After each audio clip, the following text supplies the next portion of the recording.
Bismillahirrahmanirrahim. Assalamualaikum warahmatullahi wabarakatuh.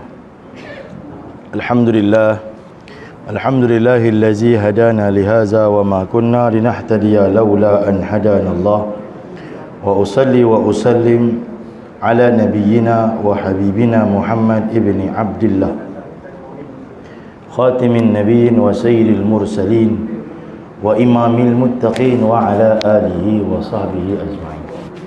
Wa qala Allah tabaraka wa ta'ala fil Qur'anil Majid wa huwa asdaqul qailin. A'udzu billahi minasy syaithanir rajim. Innal ladzina qalu rabbuna Allah tsumma istaqamu fala khaufun 'alaihim wa la hum yahzanun. Shadaqallahul 'azim. Wa qala 'alaihi salatu wassalam innallaha yu'ti ad-dunya liman yuhib wa man lam yuhib walakin Allah la yu'ti ad-din illa liman yuhib. Kama qala 'alaihi salatu wassalam Allahumma alhimna marashida umurina wa a'izna min syururi anfusina wa min sayyiati a'malina. Allahumma inna naj'aluka fi nuhurihim wa na'udzubika min syururihim, amma ba'd. Alhamdulillah yang saya muliakan Tuan Imam, Tuan Pengerusi, Jawatan Kuasa, para asatizah, alim ulama, pimpinan masyarakat, tuan-tuan haji, puan hajah, ayah-ayah, ibu-ibu yang dirahmati lagi dikasihi Allah Subhanahu wa taala. Pertama dan selamanya kita panjatkan syukur pada Allah kerana masih lagi dipanjangkan usia kita, masih lagi diberi taufik oleh Allah untuk kita datang ke rumah Allah, menunaikan salah satu daripada perintah Allah, salat maghrib dengan cara yang disukai Allah, iaitu dengan cara Nabi kita Nabi Muhammad sallallahu alaihi wa alihi wasallam. Dan tuan-tuan dirahmati lagi dikasihi Allah Subhanahu wa taala, bukan itu saja, namun Allah memilih kita dapat duduk dalam majlis ilmu yang kita semua tahu majlis ilmu merupakan majlis maghfirah, majlis keampunan daripada Allah Subhanahu wa taala. Baik, menyambung dengan kitab kita iaitu Kitabul Adab yang dikarang oleh Habib Muhammad Amin Al-Madani hafizahullah taala, seorang ulama muda di Madinah yang mengarang kitab tentang adab dan juga sunnah Nabi kita Nabi Muhammad sallallahu alaihi wasallam. Masih kita lagi pada bab membicarakan tentang adab masuk dan keluar tandas ataupun kamar mandi, dan kita berada pada yang nombor 7. Sebelum ni telah pun kita bicarakan tentang adab-adab masuk tandas dan apa yang boleh dibuat dalam tandas, apa yang perlu dibuat ketika keluar tandas. Ini pula adalah bahagian membicarakan tentang ketika kita buang air di tempat selain daripada tandas. Ketujuh, tidak buang air kecil atau besar di tanah yang berlubang kerana dikhawatirkan dalamnya terdapat makhluk yang terganggu. Kita nampak ada lubang-lubang dekat tanah, kita buang air kat situ, maka ini dilarang oleh Nabi sallallahu alaihi wasallam. Boleh jadi itu rumah binatang dan boleh jadi di situ terdapatnya tempat jin. Begitu juga di laut, kadang di tepi pantai kita nampak ada lubang-lubang di sana, mungkin tempat ketam, tempat kepah. Masya-Allah, mereka juga makhluk Allah.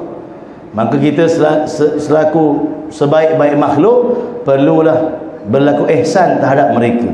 Masya-Allah. Berdasarkan hadis Nabi sallallahu alaihi wasallam an Qatadah an Abdullah bin Sarjis radhiyallahu taala anhu anna Rasulullah sallallahu alaihi wasallam naha ayyubala fil hujur. Dari Qatadah radhiyallahu taala anhu, dari sahabat Nabi sallallahu alaihi wasallam yang bernama Abdullah bin Sarjis radhiyallahu taala anhu, sesungguhnya Rasulullah sallallahu alaihi wasallam melarang untuk kencing di lubang. Mereka bertanya Qatadah radhiyallahu taala anhu, mengapa kencing di lubang dilarang? Ini lubang yang dijadikan tempat rumah-rumah binatang. Tapi kalau lubang yang digali untuk buang air itu, memang sepatutnya buang di situ. Kalau tuan-tuan pergi di setengah-setengah negara di Asia Tengah seperti di Kyrgyzstan, di Uzbekistan, di kampung pendalaman, tandas mereka memang digali lubang dan tak mengalir pula. Senang cakap, bahasa kampung saya, daripada zaman Adam alaihissalam sampai bayi kiamat, buang tempat yang sama. Dia tak mengalir, dia situ je. Kira kalau handphone jatuh, tak payah ambil lah. Kalau kat Surada ni mungkin ada peluang untuk ambil semula, tapi kalau kat situ tak perlu berfikir untuk ambil, sebab seluruh najis orang kampung jiran dan orang yang datang ziarah semua buang kat situ. dia tak bergerak. Indah water pun boleh berhenti kerja kalau tengok. Masya Allah. Jadi setengah tempat macam tu, memang dia gali untuk buang air, itu tak apa. Tetapi yang dimaksudkan dalam hadis ini ialah lubang binatang, ataupun kita nampak, kita tahu itu rumah binatang lain, maka Nabi tak bagi kita buang air di situ. Kenapa? Kerana dia khawatiri ada makhluk yang terganggu seperti ular, kalajengking dan lain-lain. Masya Allah. Mengapa kencing di lubang dilarang? Tabi'in bertanya. Beliau menjawab, sebab lubang merupakan tempat tinggalnya jin.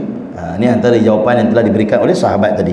Hadis riwayat Imam Abu Daud. Dalam syarah menyebutkan juga boleh jadi tempat tinggal makhluk-makhluk lain.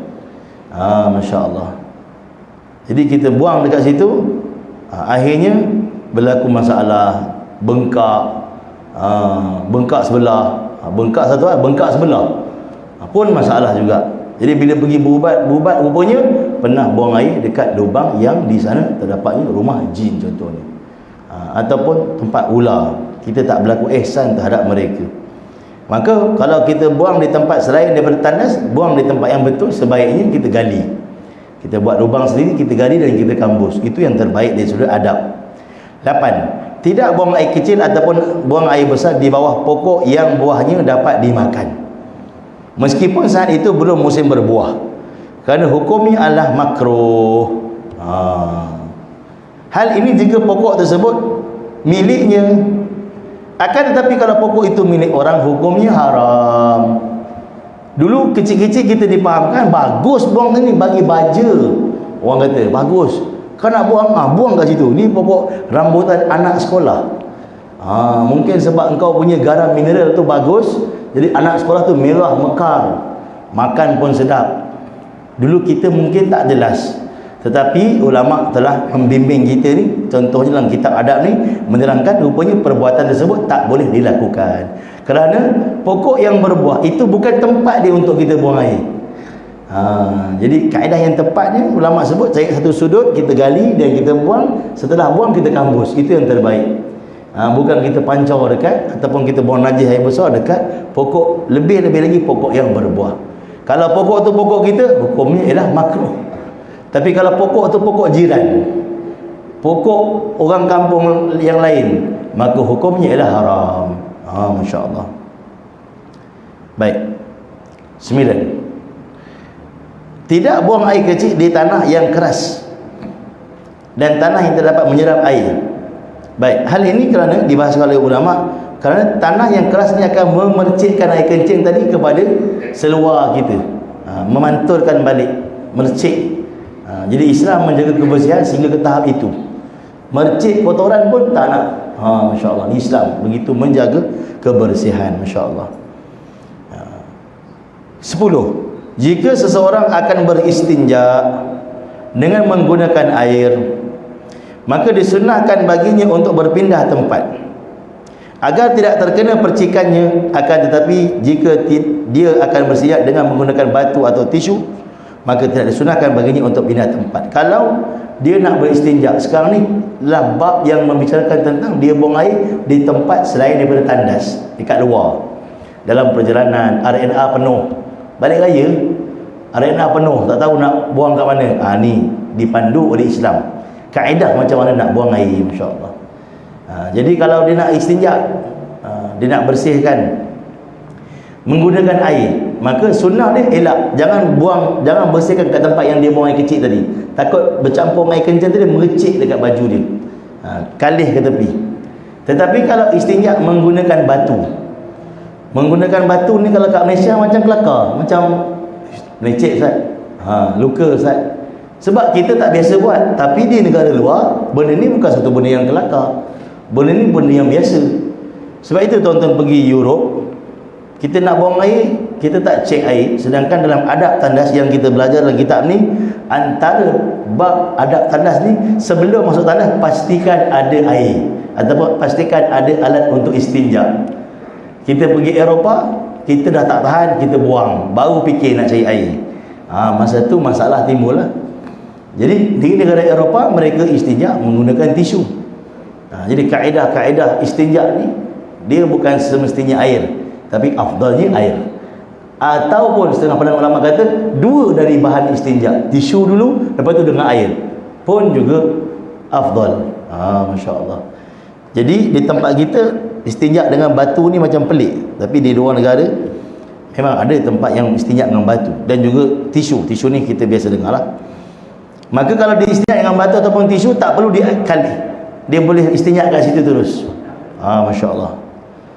Dan ini disebut dalam kitab Mughnil Muhtaj dan juga dibahaskan dalam kitab Tuhfatul Muhtaj, dalam membahaskan tentang perkara tadi, menunjukkan di sini betapa Islam menjaga kebersihan. Sebab itu kita biasa dengar an-nazafatu minal iman, kebersihan sebahagian daripada iman. Kerana apa? Kerana Islam begitu detail dalam bab kebersihan, sehingga dalam bab taharah, istinja tadi, masalah air pun diperbahaskan. Tidak ada agama dalam dunia ni yang bahaskan masalah air. Air pun dibahaskan.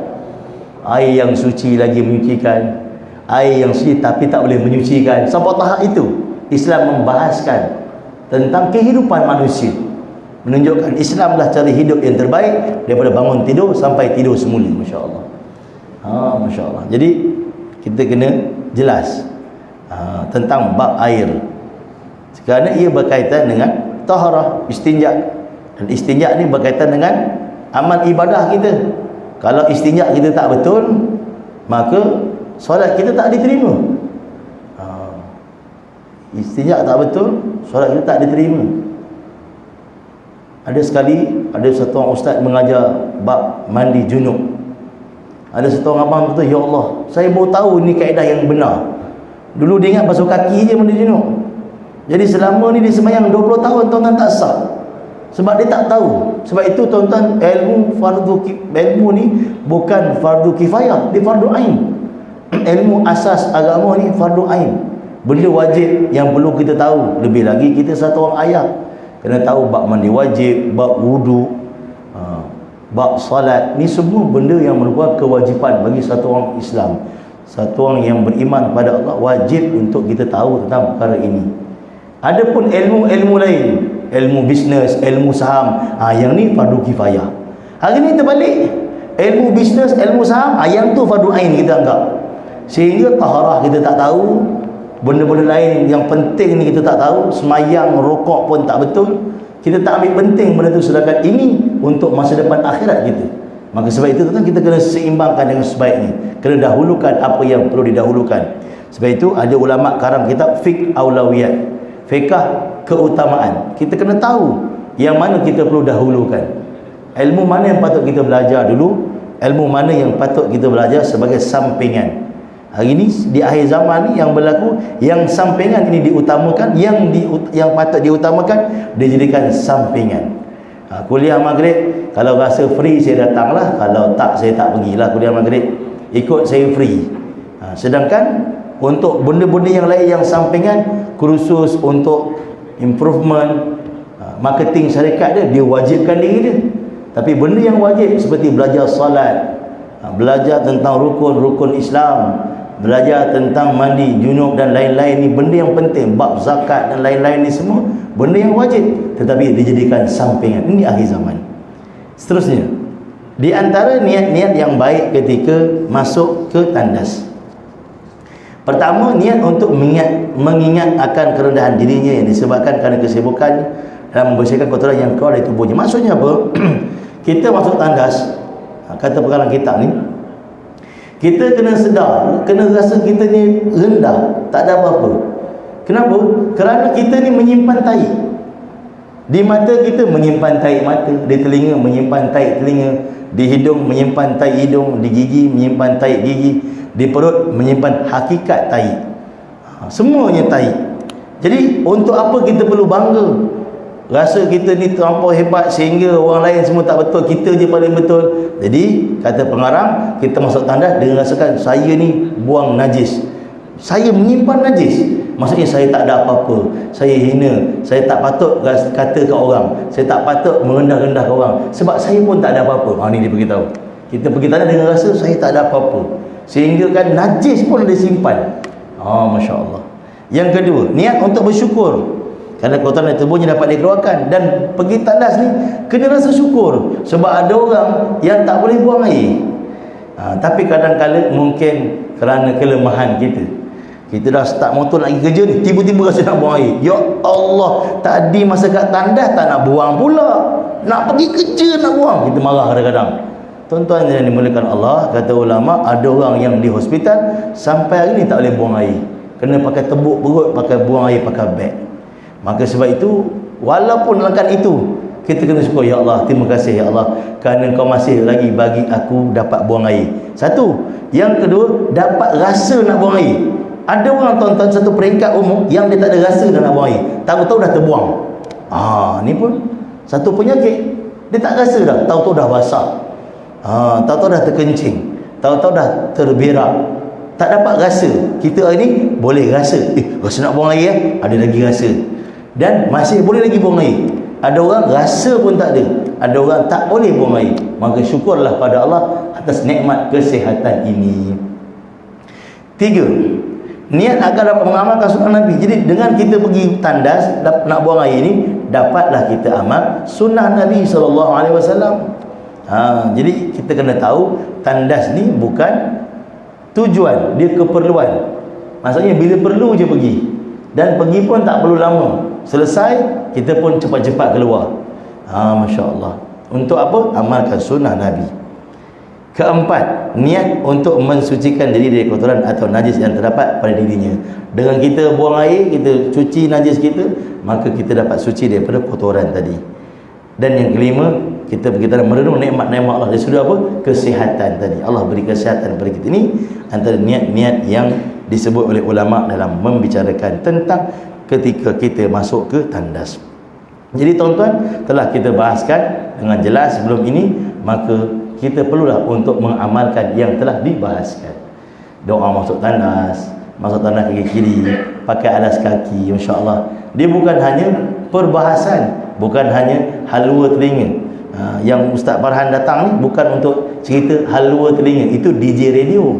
Ini kita bercerita untuk kita amal. Sebab itu kita pakai Kitabul Adab.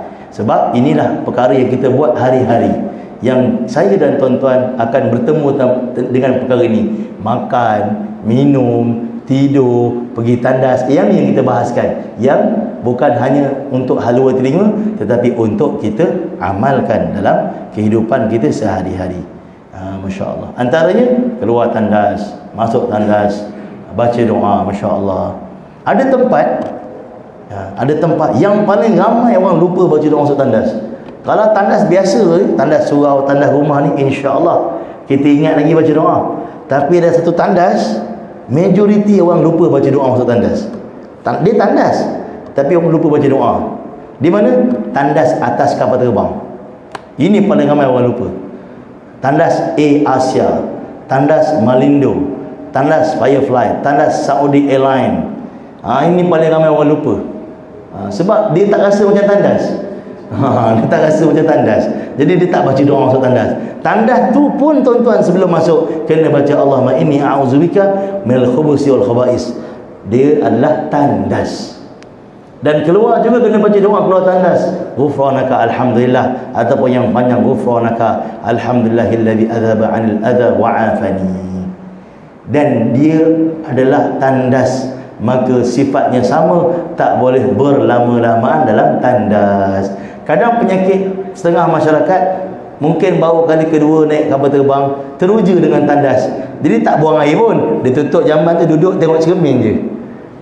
Sebab seat dia sempit, jamban tu luas sikit, dia boleh renggang kaki. Jadi tuan-tuan, itu bukan tempat ni. Itu bukan tempat dia. Sebab dia adalah tandas.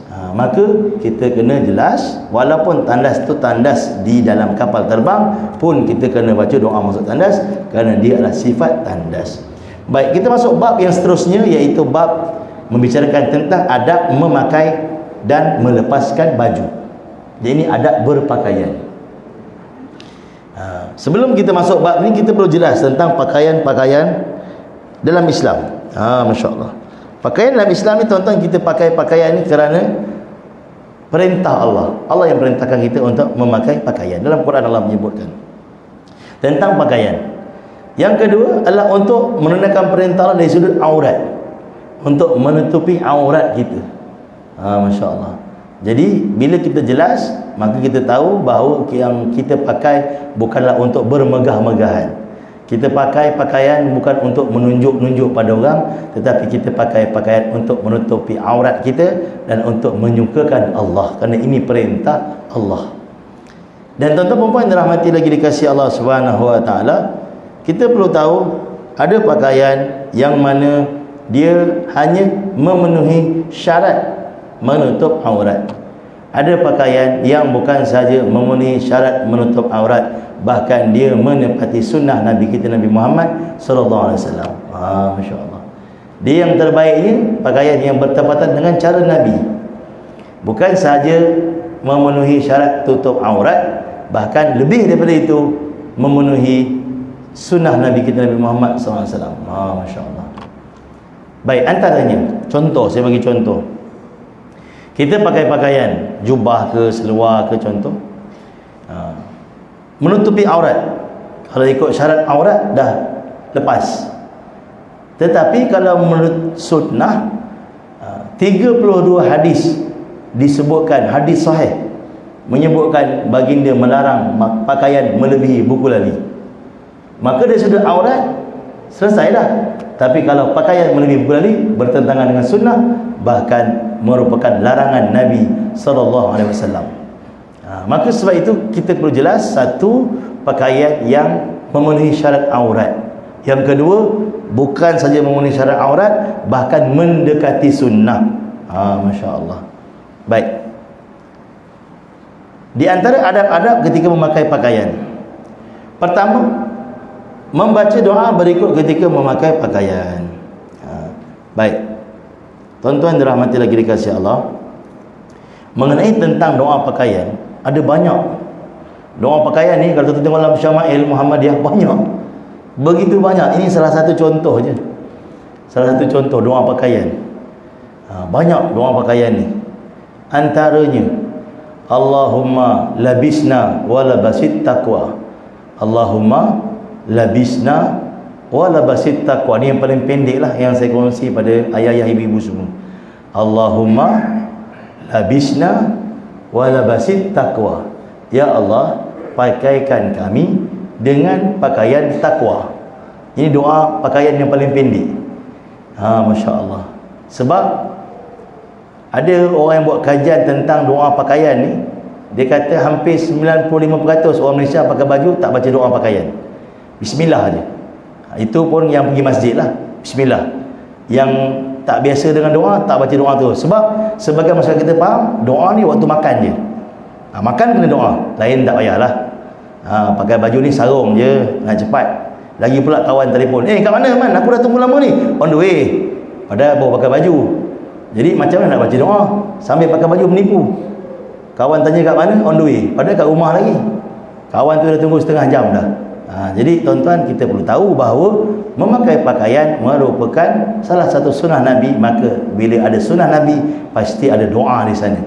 Jadi doa pakai pakaian yang paling pendek, Allahumma labisna wa labasit taqwa. Ya Allah, pakaikan kami dengan pakaian orang takwa. Ini orang yang takut pada Allah. Ada banyak lagi doa-doa yang lain. Contohnya yang disebut dalam kitab Kasail Nabawi yang membahaskan tentang sunnah Nabi. Doa pakai pakaian, Allahumma inni as'aluka min khairima wa khairima huwalah. Ya Allah, berikanlah aku kebaikan daripada kebaikan pakaian yang diciptakan. Wa a'udzubika min syarrima wa syarrima huwalah. Dan peliharalah aku daripada keburukan pakaian yang diciptakan. Tu antara doa lah.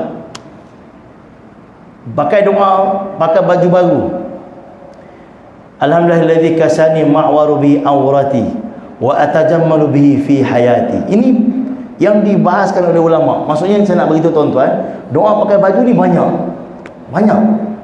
Tapi yang paling pendek yang tadi tu, Allahumma labisna wa labasit taqwa. Tuan-tuan try lah pakai nanti, pakai baju dengan baca doa ni. Doa buka baju ini sepakat, tak ada khilaf.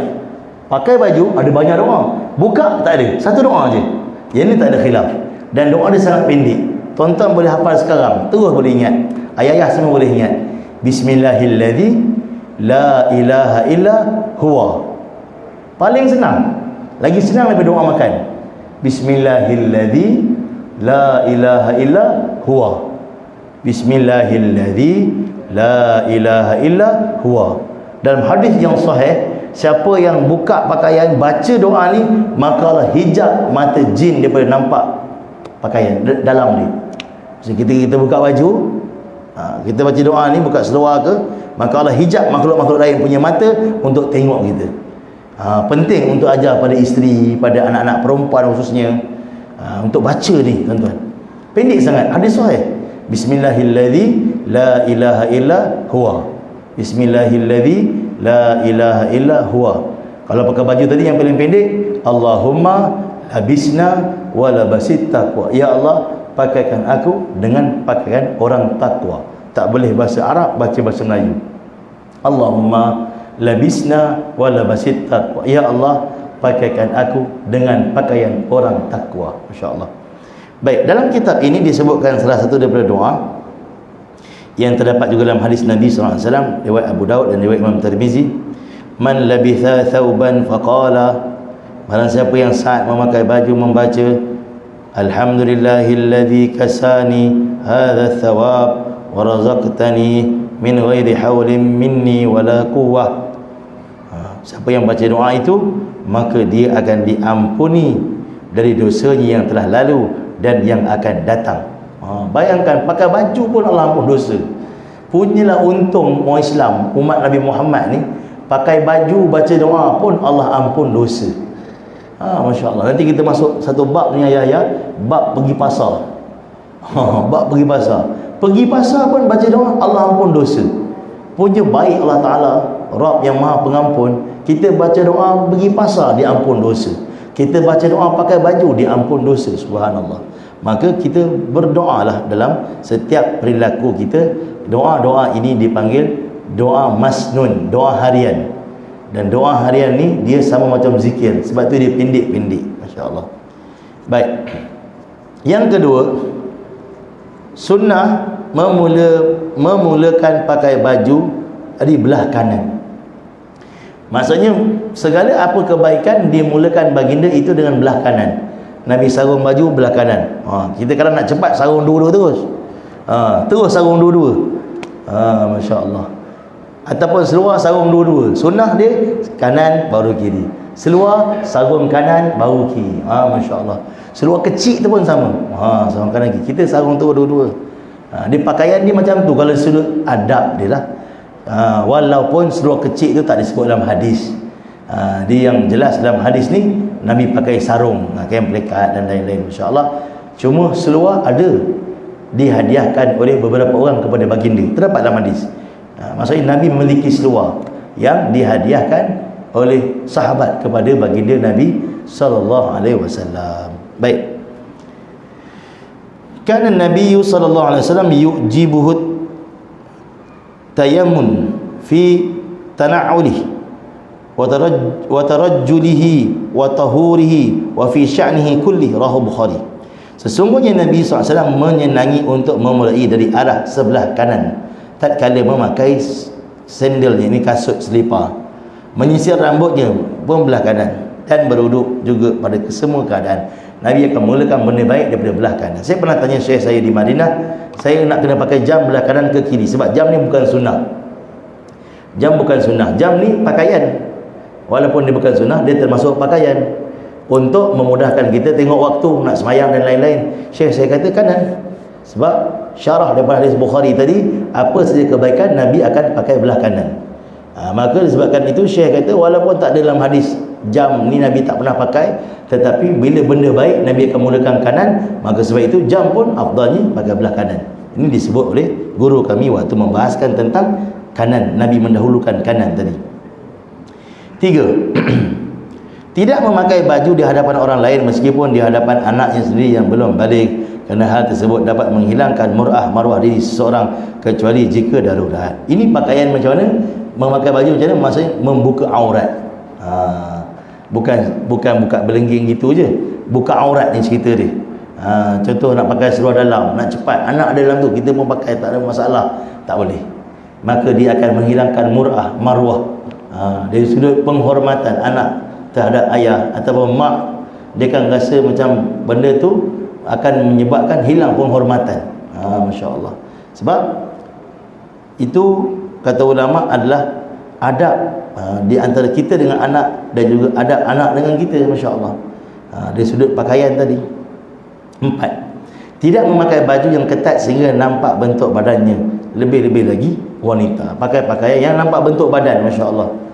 Ini adalah bertentangan dengan sunnah Nabi kita, Nabi Muhammad sallallahu alaihi wasallam. Hadis Muslim, Nabi menceritakan tentang 2 jenis dari penduduk neraka yang aku belum pernah melihatnya. Nabi kata ada 2 golongan penduduk neraka yang Nabi tak pernah tengok. Maksudnya zaman Nabi tak ada, iaitu kaum yang membawa cemeti seperti ekor sapi. Mereka menggunakannya untuk memukul manusia. Dan ini yang kedua, para wanita yang berpakaian akan tapi telanjang. Dia berpakaian tapi telanjang. Mereka berjalan dengan menggoyang-goyangkan belakangnya dan berlenggang-lenggok. Kepala mereka bagaikan kepala unta, belakang unta yang condong disanggul. Mereka tidak akan masuk syurga, bahkan tidak akan dapat mencium wanginya syurga, padahal wangi syurga dapat tercium dari jarak perjalanan sekian dan sekian yang sangat jauh. Hadis sahih riwayat Imam Muslim. Bau syurga ni dalam hadis yang lain sebutkan kita boleh bau 500 tahun perjalanan, belum sampai lagi dah bau dah syurga ni. Bukan 500 kilo. 500 kilo ni kampung saya Mersing, jauh tu tuan-tuan. Itu kira dekat lagi. Ini bau syurga dalam hadis yang lain disebutkan 500 tahun perjalanan, belum sampai lagi 500 tahun dah bau dah syurga. Tetapi ada beberapa golongan yang takkan dapat bau bauan syurga ni. Antaranya siapa tuan-tuan? Yang disebutkan Nabi tadi. Dalam hadis yang lain juga dibahaskan beberapa golongan yang tak dapat cium bau syurga. Antaranya anak derhaka, juga lelaki yang dayus, yang mana isteri dan anak perempuannya buat benda yang tak betul, dia tak tegur, dia tak mengingkari perkara tersebut. Bahkan dia berdiam diri seakan-akan bersetuju. Kalau ikut hukum fiqah, uskut alamatul redha, diam ni tanda setuju, diam tak apa-apa, tak berani nak tegur. Yang tak boleh macam ni, awak kena buat macam ni, tak berani. Maka kata ulama, tak cium bau syurga. Orang dayus ni tak cium bau syurga. Apatah lagi kalau bini dia buat benda yang lebih perkara yang maksiat, tak ditegur, maka perkara ini adalah perkara yang menyebabkan dia jatuh kepada dayus. Baik. Jadi tuan-tuan dirahmati lagi dikasih Allah, zaman Nabi tak jumpa orang berpakaian macam tu. Zaman kita ada. Zaman ni zaman yang pelik. Zaman yang manusia tak boleh berfikir dengan waras. Satu orang perempuan pergi pasar malam, ataupun pergi pasar tani, ataupun pergi pasar raya, memakai skirt pendek, baju ketat, orang rasa biasa, orang tak rasa pelik, orang tak rasa itu satu benda pelik. Tapi satu orang perempuan pakai purdah, pakai sarung tangan, pergi ke pekan, pergi ke pasar, orang kata salim suami dia. Sampai selubung macam ni bini dia kena pakai. Diskriminasi terhadap kaum wanita. Sepatutnya diskriminasi yang tadi, tak tutup elok-elok, tak bagi bini pakai pakaian sempurna, itu diskriminasi. Menyebabkan mungkin perempuan tu boleh terluka, kena binatang, sengat dan lain-lain, terdedah. Itu sepatutnya. Tapi otak manusia pada akhir zaman tak boleh berfikir dengan betul, sehingga yang betul dianggap tak betul, yang tak betul dianggap betul. Tak boleh berfikir dengan waras. Ni zaman ni tuan-tuan. Kita akan tengok orang bercakap yang mana kita tahu ini percakapan tak betul, tapi ramai orang kata betul, sehingga seolah-olah kita dipaksa untuk cakap betul juga, sedangkan benda itu tak betul. Dan telah pun disebut oleh Nabi dalam hadis yang mana Nabi beritahu akan berlaku di akhir zaman. Orang cakap benda tak betul, kita tahu dia tak betul, tetapi ramai orang kata betul, sehingga kita seolah terpaksa untuk cakap benda itu betul. Ini di akhir zaman. Maka berdoalah semoga Allah pelihara kita daripada perkara tersebut, agar kita tidak pernah bersetuju dengan perkara yang tak betul, Perkara yang tak betul yang dimurkai Allah, kita tetap dengan pendirian kita. Jangan pernah kita rubah pendirian kita, tuan-tuan. Walau apa pun berlaku, tetaplah pendirian kita. Jangan sekalipun kita rasa kita berubah pendirian kita, benda yang Allah tak suka disebabkan semua manusia suka, disebabkan seluruh orang setuju, maka kita terpaksa suka walau benda itu kita tahu Allah tak suka. Jangan pernah sekali kita ubah pendirian kita. 5. Berniatlah salihah ketika akan memakai pakaian untuk mengikuti syariat dan jejak Rasulullah SAW. Ketika kita pakai pakaian, berniat dengan niat yang baik. Niatus salihah, niat yang baik. Kenapa? Kena tutup aurat. Kenapa nak ikut sunnah Nabi SAW? Bukan pakai pakaian untuk bermegah-megah, bukan pakaian untuk tunjuk fashion yang terkini yang saya boleh pakai, saya hebat, tidak. Tapi kita pakai pakaian dengan niat yang salihah, niat yang baik, semata-mata nak tunaikan perintah Allah, nak amalkan sunnah Nabi. 6. Tidak memakai baju yang terlampau nipis sehingga nampak warna kulit. Baju nipis, kain ni nipis sangat, nampak dalam. 7. Tidak memakai baju yang berwarna mencolok agar orang lain terjadikan bahan pembicaraan. Maksudnya memakai pakaian yang menarik perhatian orang lain. Zaman ni, tuan-tuan, orang suka pakai pakaian yang nak tarik perhatian orang. Zaman ni zaman orang nak cari perhatian. Orang tu nak cari perhatian, orang ni nak cari perhatian, buat benda bukan-bukan. Kaedah Arab kata takhaluf tu'raf. Jika kau berbeza, engkau dikenali. Itu yang orang pakai pelik-pelik tu. Pakai baju macam sarung nangka, pakai baju macam plastik sampah, macam-macam untuk tarik perhatian orang. Masya Allah, nak tarik perhatian orang sampai ke tahap itu, buat benda yang pelik. Dulu Syekh kami kata takhaluf tu'raf, berbeza kamu akan dikenali. Takhaluf tu'raf. Contohnya, seluruh orang Surada semayang subuh baca kunut, kita imam tak baca kunut. Popular lah kita tak baca kunut jadi imam. Anak siapa tu? Tahu dia tak baca kunut, satu Surada kenal, itu imam yang tak baca kunut. Cepat popular. Itu Syekh saya kata takhaluf tu'raf. Jadi kalau jumpa mana-mana orang yang buat benda pelik, walhal masyarakat sekitar tak buat benda tu, dia buat benda pelik, maksudnya dia guna kaedah ini, takhaluf tu'raf, berbeza, cepat engkau dikenali. Ini kaedah ni. Sebab itu tak pelik kenapa selebriti setengah-setengahnya pakai baju pelik-pelik yang kita tak pernah tengok. Ini baju ke pakaian monster, macam kadang pelik kita tengok. Sebab apa? Kaedah Arab telah menyebutkan takhaluf tu'raf, engkau berbeza, cepat dikenali. Masya Allah. Jadi kalau tuan-tuan beza daripada orang dekat Surada ni, cepatlah tuan-tuan terkenal. Masya Allah. Pakai kereta contoh, orang lain pakai Vios juga, tapi tuan-tuan pakai Vios belang-belang. Siapa dia? Itu Pak Ali yang pakai kereta belang-belang, satu Surada kenal. Sebab pelik daripada orang. Masya Allah. Itu kaedah Arab.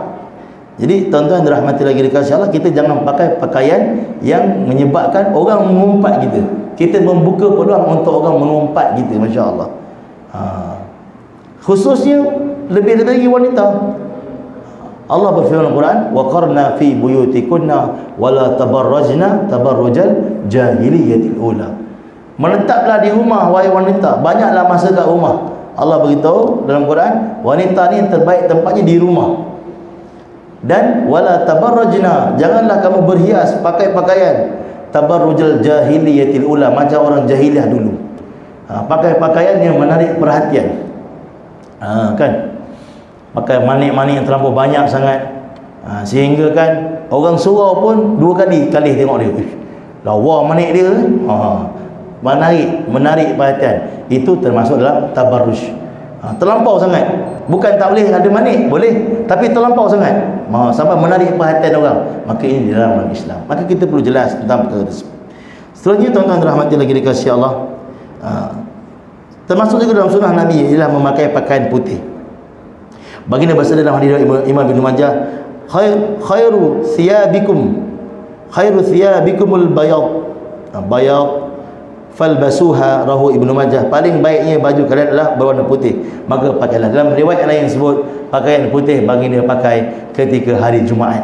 Hari Jumaat tuan-tuan khas bagi tahu orang rumah yang hari Jumaat mesti putih, awak gosok baju putih. Kita nak ambil sunnah hari Jumaat putih. Macam sekarang ni dah bukan Jumaat, ni dah masuk Sabtu. Islam dia punya kira lepas maghrib. Jadi Sabtu tak apalah, tapi Jumaat kita pakai putih, ambil sunnah. Adapun perempuan tuan-tuan, wanita solehah dalam riwayat menyebutkan pakaian yang paling afdal dia pakai yang gelap. hitam, biru gelap, supaya apa? Tak menarik perhatian. Sebab wanita ni dalam Islam dijaga. Hari ni wujud golongan orientalis dan golongan barat mengkritik pakaian orang Islam. Dia kata apa orang Islam pakai purdah, orang Islam pakai macam ni, dia kutuk macam-macam. Yang kutuk tu tuan-tuan ialah orang yang buta sejarah, buta agama. Kenapa? Kalau dia pergi ke Aqsa, Baitul Maqdis, tuan-tuan yang pernah pergi Baitul Maqdis, tuan-tuan akan tahu apa yang saya nak cerita pada tuan-tuan ni. Alhamdulillah Allah beri rezeki pada saya 4 kali sampai sana. Di Baitul Maqdis kalau tuan-tuan pergi, tuan-tuan pun tak tahu mana orang Islam, mana orang Yahudi, mana orang Kristian. Sebab orang Yahudi pun pakai purdah, orang Islam pun pakai purdah, orang Kristian pun pakai purdah. Semua pakai purdah. Nak beza dia macam mana? Tengok laki dia. Kalau yang keluar pakai serban, orang Islam. Ataupun orang Arab kadang pakai t-shirt je, lelaki dia. Kalau keluar dia punya sideburn dia panjang, Yahudi. Kalau keluar pakai salib, Kristian. Kita tak tahu bini dia pakai yang sama, dan kita pun tak tahu yang mana Kristian, yang mana Islam, yang mana Yahudi. Kenapa? Kerana di Baitul Maqdis mereka masih mengamalkan agama yang asal, di sudut pakaian yang asal, yang diputuskan oleh, yang diarahkan oleh Nabi mereka. Masih kekal. Jadi yang kritik kita ni, orientalis ke apa, dikutuk pakaian wanita-wanita Islam ni, ialah orang yang buta sejarah dan buta agama di sendiri. Kerana agama di sendiri juga memerintahkan pakai macam tu. Agama di sendiri perintahkan. Jadi bila saya pergi sana baru saya tahu, rupanya agama mereka pun kena pakai macam ni, baru tahu. Dan bila kita belajar adyan muqarran, ada satu bahagian dalam agama ni namanya adyan muqarran, iaitu perbandingan agama. Bila kita belajar adyan muqarran, lagi dahsyat, rupanya seluruh agama dalam dunia ni pakaiannya semua menutup aurat. Sebab itu tuan-tuan tengok cerita-cerita Cina, perempuan dia semua jubah besar, semua pakaian mereka menutup aurat. Kerana apa? Pecahan daripada ajaran Nabi-Nabi dulu yang akhirnya disesatkan. Sebab itu pakaian-pakaian kita tengok dalam cerita-cerita lama, cerita kungfu, cerita Korea yang zaman dulu, raja-raja mereka, pemaisuri mereka, semua pakaian-pakaian besar. Sebab apa? Pecahan daripada ajaran Nabi dulu dari sudut pakaian. Maksudnya dari sudut pakaian juga adalah perkara yang mana telah ada di zaman dulu lagi diperbahaskan. Kita buka sejarah Rom, isteri-isteri Kaisar, pemerintah-pemerintah Rom semua pakai purdah. Isteri Raja Rom dulu semua pakai purdah. Cuma ketika itu dengan alasan kecantikan pemaisuri hanya untuk raja, rakyat tak layak tengok. Mata rakyat ni hina, tak layak untuk tengok pemaisuri. Maksudnya apa? Bila kita berbahas dengan orang bukan Islam, khususnya Kristian, bila dia bercakap dengan kami cakap, kamu tahu tak sejarah Rom? Kaisar Rom, bini mereka semua pakai purdah. Dia kata, ya kami tahu, tapi itu bini Kaisar, bini raja. Apa hak orang Islam nak kena pakai macam ni? Jadi kita pun, dia cakap macam tu, kita tahu ini checkmate lah. Dia silap cakap. Inilah Islam, kita kata. Islam nak menjadikan setiap wanita-wanita dia punya kedudukannya seperti pemaisuri. Ini tu kedudukan orang Islam. Wanita Islam ni hebatnya macam pemaisuri. Mereka, raja mereka je boleh pakai bini macam tu. Tapi dalam Islam tidak. Islam menutup aurat dengan sempurna. Ini pakaian pemaisuri. Dan dalam hadis juga menyebutkan wanita salihah memang akan jadi pemaisuri dalam surga Allah Ta'ala. Dia akan jadi ketua-ketua bidadari, pemaisuri dalam surga, insya-Allah. Dalam kitab, saya lupa nama kitab tu, dibahaskan tentang satu bidadari yang namanya La'ibah. La'ibah ni dalam bahasa Arab membawa maksud La'ibah, tidak ada aib. La'ibah, bidadari yang tidak ada aib, sangat cantik. Dan bidadari ini ketika melihat wanita-wanita salihah daripada dunia, mereka bertanya, apa kelebihan kamu sehingga Allah memuliakan kamu, sedangkan kamu daripada tanah, kamu ni tak ada apa-apa.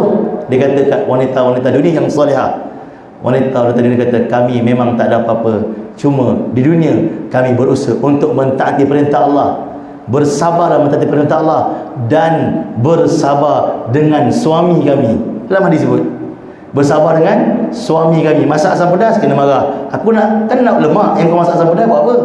Bersabar dengan suami kami atas kerenah dia, juga anak-anak kami.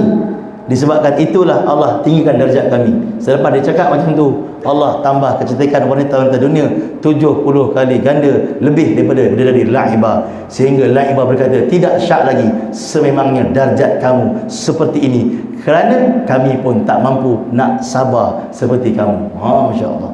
Ni tuan-tuan, darjat wanita-wanita di akhirat. Moga Allah terima semua. InsyaAllah tuan, pada pertemuan yang akan datang kita akan sama lagi perbahasan mengenai tentang pakaian dalam Islam. Mudah-mudahan kita pakai pakaian bertepatan dengan cara Nabi SAW. Jadi sebab itu pada permulaan tadi saya telah pun sebutkan doa pakai baju dan buka baju, sebab nak jumpa lagi bulan depan pula. Masya Allah. Jadi saya bagi tahu siap-siap pakai baju, doa dia paling pendek, Allahumma labisna wa labasit taqwa, supaya ayah-ayah besok nak pakai baju dah boleh baca doa. Nak buka baju sebelum tidur sekejap lagi boleh baca doa siap-siap dalam hadis yang sahih, bismillahilladzi la ilaha illa huwa. Senang ya, masya-Allah. Boleh ajak isteri, boleh ajak anak-anak supaya dapat diamalkan. Moga Allah terima semua. Wallahu a'lam wa mu'atam. Assalamualaikum warahmatullahi wabarakatuh. Tangguh dengan kafaratul majlis dan surah Al-Asr.